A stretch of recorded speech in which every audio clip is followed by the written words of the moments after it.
Welcome to the Defense and Aerospace Report. I'm Vago Muradian here at the courtyard at the Pentagon for DoD's annual Lab Day. Labs from across the DoD ecosphere come down here to the Pentagon to show some of their best technology to military folks, senior leaders, as well as us reporters. We're here at the Army tent. Each one of the services gets a tent here to talk to Rob DiCarlo, who's a systems engineer with U.S. Army Development Command at the C5 ISR, Command, Control, Communications, Computers, Cyber.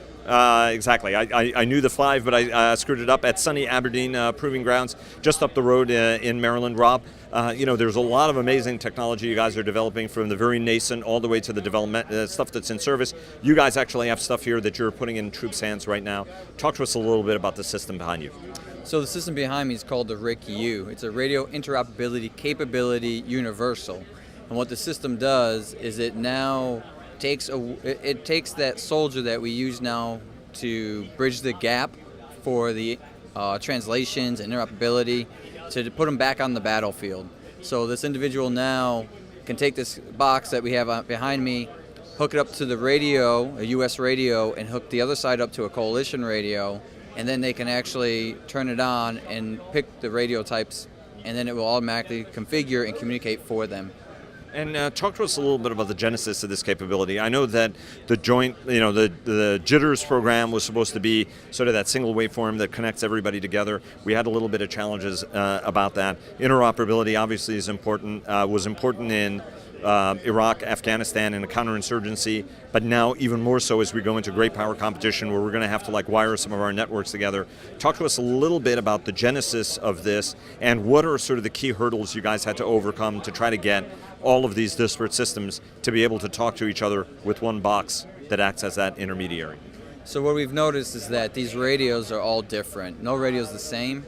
And the first hurdle we had was when the South Korea asked us to help fix this problem between the U.S. radio and their PRC 999K. We realized that this problem exists more than that. So we had a simple solution that just solved that, and that was the RIC-K.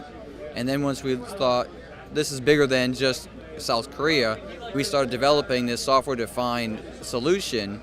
It allows us now to actually expand that to other host nations and other U.S. radios. So on the battlefield, I can take a HF radio, completely different waveform, and connect it to a VHF radio.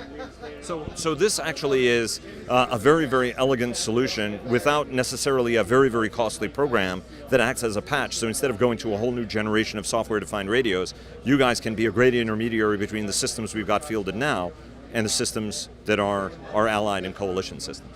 That is correct. It's a very cheap solution, and we're trying to keep it that way. So therefore, the individuals out there, it's more of a throwaway, and it's not going to be a big burden on other services.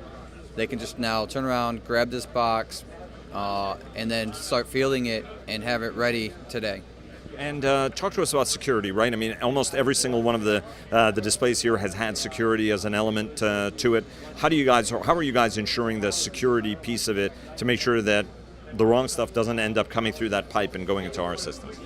So based on NSA's requirements, we implement them into this device here. And this device now meets all the NSA requirements, and it's the only tactical voice bridge that does at this moment. So we have all that security in there, and then now the commander can be at ease to know that we actually have these in place. And how large of a program is this, right? Like how many, what's the demand? Because I can imagine this be literally in the hundreds of thousands at the end of the day to act as that bridge and interface between American and allied systems. So the actual amount at this time is, we couldn't tell you right now. There's a lot of interest in it as we are going to Africa to take a look at their radios and start implementing it into this so we can build their profiles. We're looking at EUCOM also. As another solution. They have the same problem over there. So I couldn't tell the exact number until we actually get out there and they actually adopt this as a solution. But it's almost endless, isn't it? Because what you guys are trying to do is have a single interface for all of these different radios all around the planet for any allied and partner nation. Absolutely. Yep. That's a big market. And so do you have any industry partners that are helping you do this, or is this all Army technology and Army know-how that came together to make the magic happen? This is all DoD owned and DoD proprietary information that we turn around and we build in-house. So there's nothing outsourced yet.